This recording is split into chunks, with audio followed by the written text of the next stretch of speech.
नमस्कार दोस्तों, मैं राजकुमार मौर्य प्रखर इंडिया यूट्यूब मंच पे आपका स्वागत है।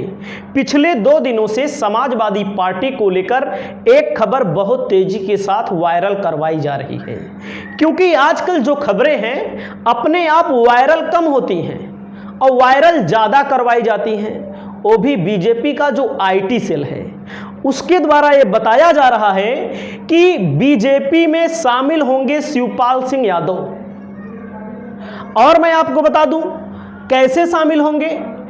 शिवपाल ने कोर कमेटी की बैठक बुलाई। मीटिंग के बाद कभी भी बड़ा फैसला ले सकते हैं।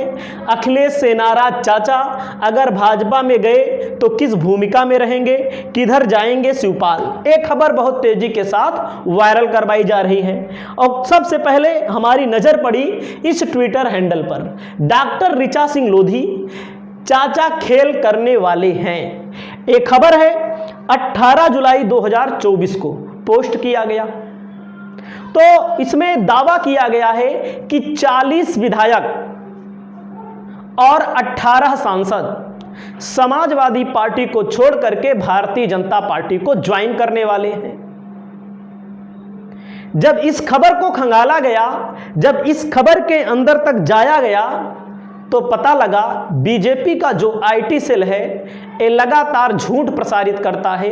इस बार भी एक और झूठ प्रसारित कर दिया और बताने लगा क्यों प्रसारित किया गया, क्योंकि बीजेपी के अंदर झगड़े चल रहे हैं। केशव मौर्य को आप देख रहे होंगे, बार बार वो बोल रहे हैं संगठन बड़ा है, संगठन बड़ा है, इसका मतलब सरकार छोटी है। उनका इशारा योगी की तरफ है और योगी के मंत्री इस्तीफा दे रहे हैं। योगी के विधायक कार्यकर्ता बीजेपी के ऊपर हमलावर हैं, क्योंकि उत्तर प्रदेश में जो हार हुई है वो साफ संकेत बता दिया है 2027 का जो चुनाव है बीजेपी नहीं जीतने वाली। बात रही क्या शिवपाल लेकर जाएंगे, शिवपाल को जो करना था कर लिए, सारी गणित अजमा लिए, वापस लौट आए। इन्होंने अपनी पार्टी भी बनाई थी, पार्टी की कोई सफलता नहीं मिली और इनके बेटे बदायूं से सांसद हैं, खुद विधायक हैं। सुनाई दे रहा है, खबरें आ रही हैं कि नेता प्रतिपक्ष बनाए जा सकते हैं। तो आप समझ सकते हैं, तो खबरें जो भी हो बीजेपी का आईटी सेल बदनाम करने की कोशिश करता है, क्योंकि बीजेपी के अंदर ही सब कुछ नहीं ठीक है। बात रही अगर मान लीजिए 1, 2, 3, 4 कुछ सांसद कुछ विधायक कभी भी जाते ही हैं, जिसकी संभावना ना है, ना का मतलब एकदम से ना है, जो गया उसकी राजनीति खत्म। मिला लीजिए, अभी राज्यसभा चुनाव के पहले आपने देखा था मनोज पांडे गए, अमित शाह से मिले, अमित शाह उनके घर आए, लोकसभा का चुनाव हुआ, उनकी विधानसभा बीजेपी बुरी तरह हार गई। इसका मतलब समाजवादी पार्टी के विधायक अभी भी हैं, लेकिन राजनीति जो है वो एक तरह से मानी जा रही है कि बीजेपी उनको कहीं ना कहीं अब भुला दी है, साइड लगा दी है। सुरक्षा मिल गई होगी और कुछ संरक्षण मिल गया होगा, वो बात अलग है। समाजवादी पार्टी से भी बेचारे हाथ धो बैठे और बीजेपी से तो जान लीजिए हाथ धो ही बैठे। अभय सिंह को आपने देखा होगा, पिछले दिनों में गोसाईगंज के विधायक बीजेपी को जिताने गए थे, उनकी विधानसभा बीजेपी खुद हार गई।